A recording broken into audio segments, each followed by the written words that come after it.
Yes. Welcome to the City Xtra Podcast. If you're watching on YouTube, make sure you give the video a like, subscribe to us if you haven't already, and consider joining the Xtra Club. We have 3 tiers. We'll probably play the trailer at some point throughout this podcast. I'm here with my co-host, as always, my main man, the big LB. Yes. How you doing, Ray? All right, a little bit better than the other day. Slowly getting round. We're recovering. We are recovering. Rebuild the bridges. That's it. It's all about rebuilding them bridges. Got to be done, hasn't it? You just got to fix, innit? I mean, we need that. What's that Coldplay song? Fix You. We need that playing just constantly, innit? Yeah.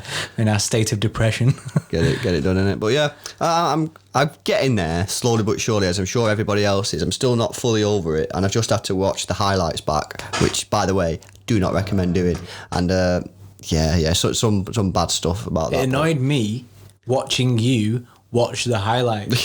Nasty stuff. So we're going to touch on that. Obviously, it's got to be done because we've got to find out, what were the reasons why we got knocked out by Lyon. That's 3 times we played Lyon in 2 years and not beat them once. That's poor. We'll go through some other stuff as well. Hit some transfer rumours. We got some statue talk. Just generally chatting. So we'll start with let's tear off the bandage. That's a good one. Straight away. Instantly, let's get it out of the way with the Lyon game.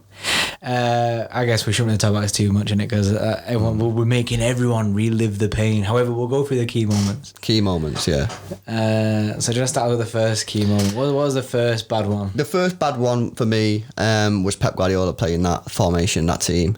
He changed it at Tottenham last year in the first game, and it was poor. We didn't look great. And he's changed it again for Lyon, and it was poor. We didn't look great. First half, we were really bad, I thought. A couple of key points that I just think that sort of explain why this was really bad. So the first one, I don't have a massive issue with him playing 5 at the back. I have a massive issue with him playing 5 at the back when we've not played it all season, so none of the players know what they're doing. And people say, yeah, but the professional players. Yeah, but they get used to a routine. They get a way of playing football. So to change it, for me, strange. I don't really have a massive issue with the 3 that played in centre back. I thought Garcia was probably our best defender on the night. Fernandinho, again, guys, I've got to say, he's just not looking great for me there at all. Yeah. He's not looking like he can do it. I think he's done all right throughout the season, but I just think it's just not looking great. I think he's getting found out against tough opposition. Laporte, poor, at fault for the second goal. Made a hash of the third goal as well. If you want to look back at it, if you can't remember, he starts chesting the ball, and it's just like, he just needs to be strong and get rid of it. Yeah. He wasn't great. Don't know why he didn't play Mendy left wing back. Mendy's the best attacking fullback out of him and Cancelo, but he plays Cancelo. He's better defensively, but you're not really asking him to defend that much because you're playing a 3, so 5 at the back. That was weird. And then he plays the 2 holding midfielders. Again, weird, especially when you're playing 5 at the back. And because he played 2 holding midfielders, and I'm going on a bit of a rant here, but I'm almost finished. Kevin De Bruyne was completely isolated. Kevin De Bruyne did well to get involved as much as he could, but to get involved as much as he could, he kept on having to drift out to the wing positions. To try and get the ball, but they were just following him, so he didn't really get much of the ball. And then the ball came back in the middle, but then Kevin wasn't there because he was on the wing trying to get the ball.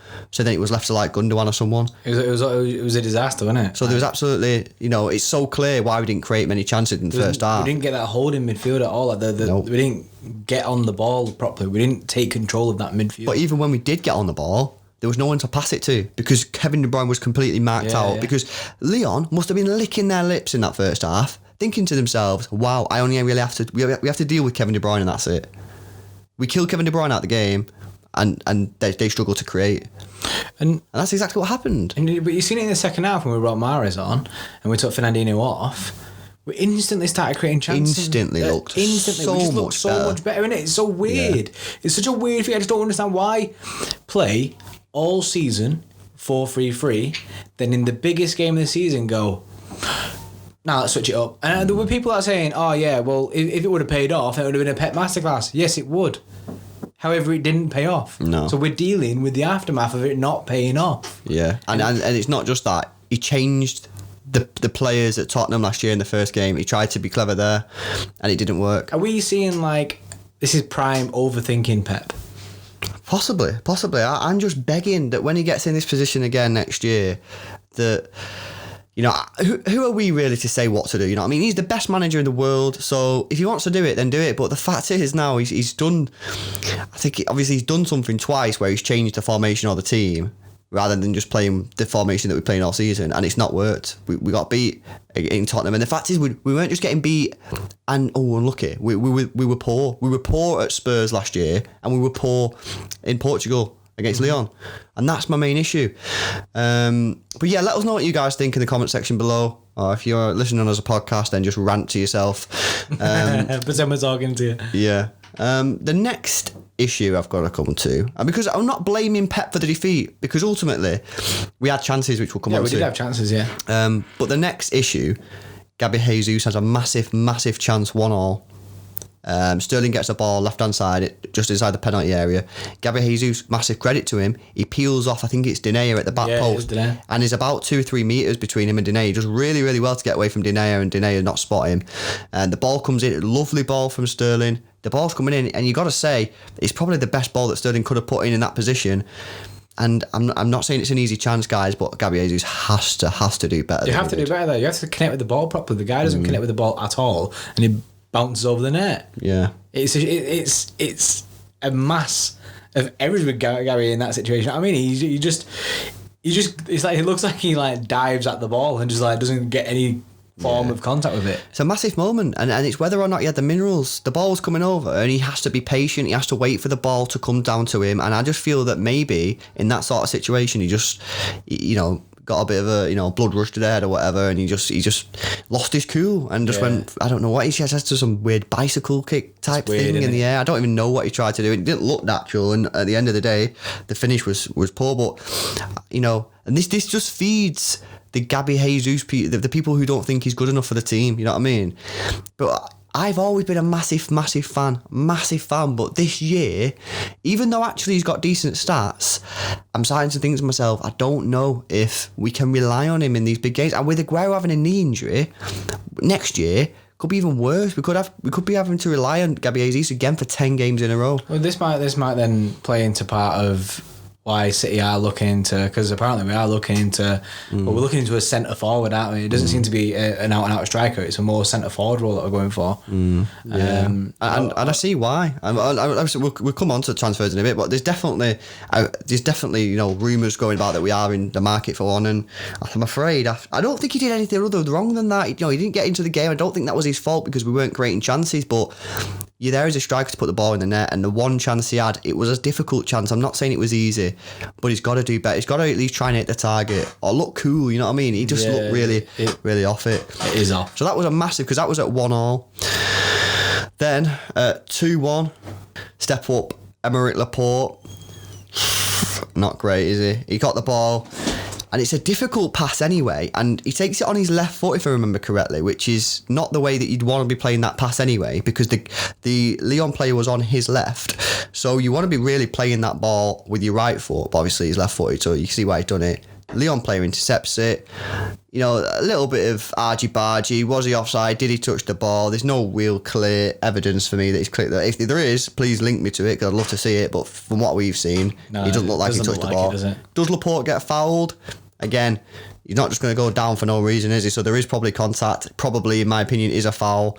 But then the keeper goes, you know, the guy goes through on Ederson and you know, puts it away. It ain't good, isn't it? It's not great. It's not great to watch, especially watching it back with you a minute ago. And yeah, he's just had a bad time. He's not been his usual self, and that's what I'm worried about with Laporte. Because I just want him to come back strong next year, because since Project Restart, he ain't been great. He's not been great at all. And maybe all the spotlight's been on Garcia and stuff like that. You know what I mean? He's been in, but Laporte he's been pretty much poor. The thing is with Laporte, he's not a leader. I think he needs someone in there with him to help him out. Someone like Koulibaly, maybe. whoever it is, but I just don't think, you know what I mean? He's not a Vincent Kompany guy. Vincent Kompany could just go in and play with anyone. It don't matter who he was playing with, he'd just still be doing the business. Whereas I think Laporte needs someone next to him to sort of build a relationship and try and you know, work together. That's funny that you said that, actually, because I actually watched Vincent Kompany's first post-match interview in the Premier League from his Premier League debut. He won man of the match. Yeah. And he says in it that he actually didn't know a lot of the players on the pitch. I've seen that interview. Yeah, and he says like he was learning players' names as he was on the pitch, and that just feeds into exactly what you just said. And Vincent Kompany could play with anyone. Whereas Laporte, he doesn't have like that leadership quality. Yeah, so I think we need someone in there with Laporte to help him, you know, get back to his form. But yeah, that was that. So then we got another mistake. See what's happening here, guys. And this has been the story of the season: mistake. All individual errors, whether you think it's a Pep error, you think it's player error, but possibly one of the biggest errors on the night. 5 minutes to go, we're 2-1 down. I think it's actually Gabriels, if I remember correctly, who's on the right-hand side, takes on a Lyon player, puts in a perfect ball. Absolutely perfect. Which, by the way, if Sterling taps this in, instantly makes Gabriels' night a lot better. And you sort of relieve him from missing the earlier chance. And there's no other way to describe it other than just absolutely piss poor. Piss poor. And almost, it's getting to the point now because he's done it so many times. It's unacceptable, actually, I think. I said this when I was watching it back. It is unacceptable. It's unacceptable to miss from that. It's literally 4 to 5 yards out, an open net. He's not stood on that. He's stood in the middle, looking directly at the net, and it looks like he goes to slam it in the net. In his head, he's like, "Bah, I'm gonna slam it." You know what I mean? He's buzzing, but he just slams it over the bar. I mean, all he has to do in that situation, calm head, tap it in. Calm head, tap it in. Get over the ball, tap it in, innit? Yeah, but he's done it so many times, and this is why it's unacceptable. Anyone can miss an open net. Anyone. Well, it depends on. It don't matter how much you pay. Don't matter who you play for. So you give him a break, but the fact is, guys, how many times have we seen this? Time and time again, this happened. Time and time again. I mean, I don't have the solution. I'm saying it's unacceptable, but then you say, well, what do you do about it? Nothing. There's nothing you can do about it. I guess we're just going to have to accept it. If you play Sterling, you've got to accept that you could be in a situation that could have been a Champions League final. It could be 0-0. You know, 90th minute, we could be losing 1-0 90th minute, and the same thing could happen again. And it probably will. It's going to happen again whilst he's at City, because for some reason, he just can't master the tapping.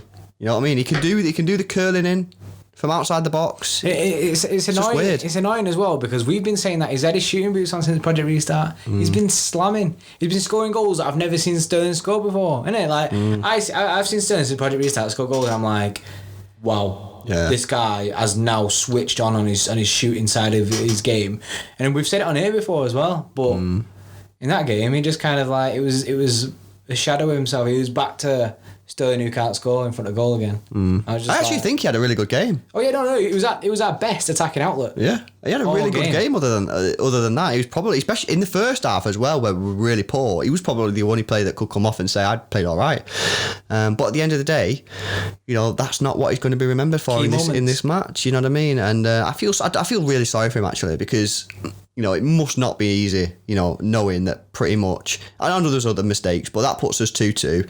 And plus, it's not just that. The fact of getting, say, after the match, do you know what I mean?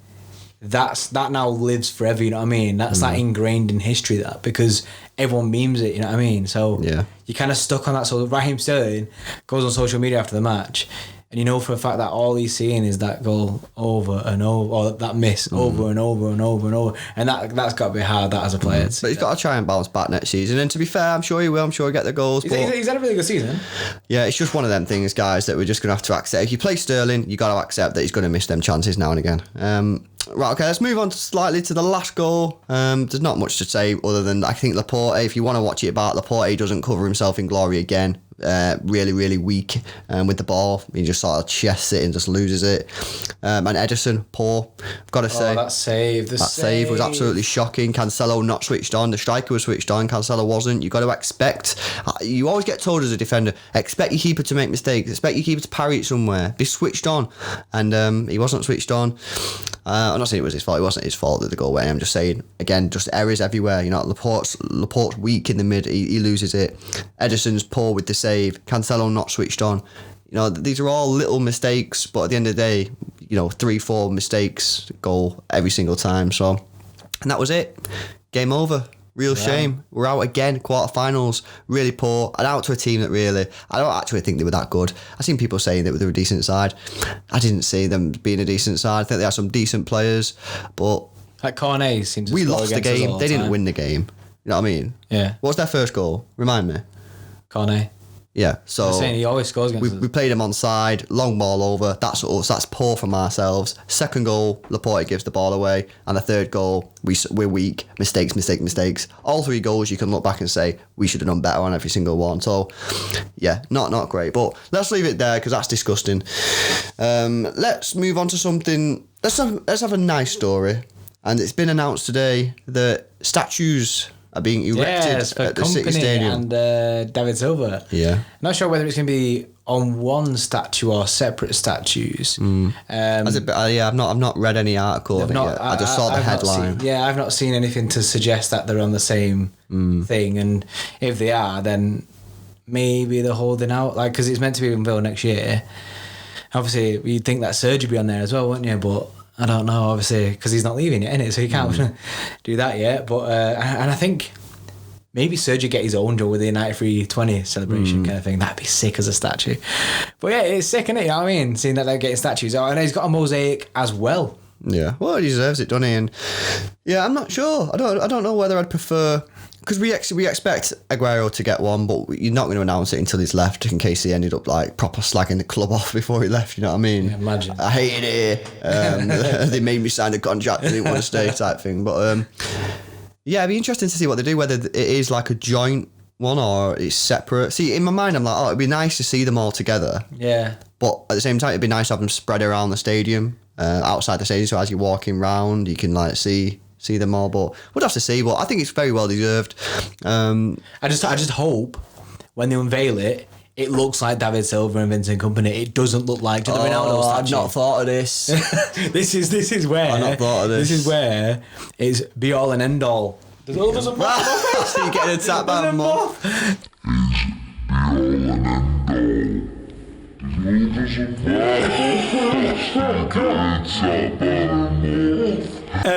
This is where it's be all and end all with statues, right? Yeah. It's a massive risk PR-wise, isn't it? Because if it doesn't look like them, like the Ronaldo thing, it's a disaster and you're going to get murked. Yeah, I feel like we are the typical club as well to get this drastically wrong. But at the same time, we're very rich, so we should pay the best people to do it. I got a question for you. What David are you having? Are you having long hair David, bald David, or the new age David? No, I want long hair. I want long hair because David. Long hair David wasn't the best David. Bald David was the best David was unreal. But long hair David is David. Yeah. That's true David. Yeah, that is. When I think of David, like in my head, I don't think of bald David. I don't think of this David. I think of like red and black kit, long hair, and then like title winning David. You know what I mean? Yeah. But yeah, I think that's a nice story, guys. Let us know if you think anyone else should have got a statue. A couple of people saying Tory should have got one, maybe Joao. Let us know what you think in the comment section below. Let's get on to transfers. But before we do, if you're not already joined the City Xtra Club, the Xtra Club, we'll roll the ad for you now. Have you been watching? For speaking to us. Okay, guys, so we're Close enough. think bigger picture, guys. It's time for you No, this ain't me, bro. This ain't me, innit? to join us. This has been happening in all our videos, right? Welcome to the City Xtra Club. City Xtra provides you with the content that you deserve. Show your dedication to the club with loyalty badges, custom emojis, and access to our member-only Discord server. Early access to all our content and exclusive member-only videos. Members-only live streams just for the Xtra Club with FIFA tournaments and Q&As. Get your name on the Super Chat sponsor board and be seen every time we go live on the live stream ticker. Whether you're Tier 1, Tier 2, or Tier 3 out of your mind, you're all a part of the Xtra Club. Join the Xtra Club now. Yes, that was the Xtra Club ad. Bit dramatic, maybe a tad little bit dramatic, but you know what I mean? We were throwing hints in everywhere and people didn't see them. We threw one in the last episode of this podcast. Like the last episode, we threw a hint. And obviously, if you listen to SoundCloud, Spotify, iTunes and stuff, you won't have seen this. However, in YouTube, like halfway through, we do throw a little like glitch in the system, and it says it's time for you to join us in like letters. But and then if you would have frame by framed it, like you can see it, but then you can't really see what it says. But if you'd have frame right, you probably would have been able to work out what it said. But one person commented, didn't they? One person commented and said, how can I join? And we're still unsure how this guy found out. But yeah, we've been throwing a couple of hints. Obviously, we didn't announce anything on our last podcast, but the Xtra Club has been going very well. Boosted by our live stream, albeit the Leon game, our live stream was amazing last time. So we're looking forward to doing more live streams, isn't it? Like obviously buzzing for it. Next season we're going to be there all year round. So yeah, that's big news. And yeah, what we'll do, we'll drop a link for the Xtra Club in the description on YouTube. So if you are listening as a podcast and you want to join the Xtra Club, just go on YouTube and click the link. We can probably put it on the SoundCloud description as well. Yeah. Okay, let's get some transfers before we end up. So let's go through, David Silva, just mentioned him. He's now signed for Real Sociedad literally an hour ago. See, that's a crazy one, that, because Lazio have been the guys who've been wanting it. Then they're demanding David to make a decision. And I think that might have been what's put him off. And Real Sociedad, last minute winner.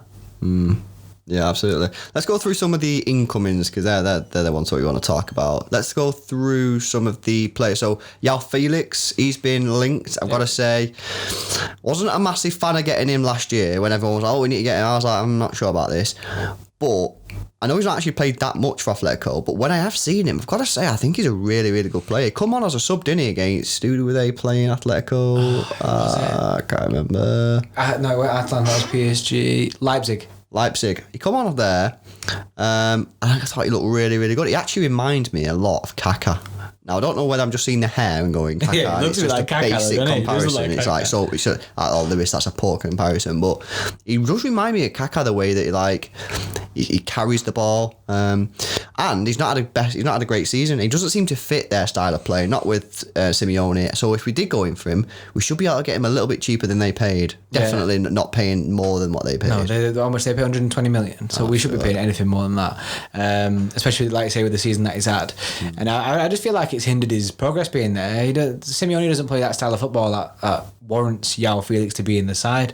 I think we play the style of football that warrants Joao Felix to be in the side, because he plays that centre forward, and we've done it, already recorded our transfer roundup video, and you saying that about he can offer something different up front because he plays that false nine role, and we've seen Pep play that kind of like where you don't really have a striker on the pitch, and we've seen him play. De Bruyne's played there before. We've seen him do Sterling there, which doesn't work. But I'm excited for this, and my head's been turned with this one. My head's been fully turned with this one. I'd like that to happen. Whether it will, it's obviously a big transfer. We'll have to wait and see.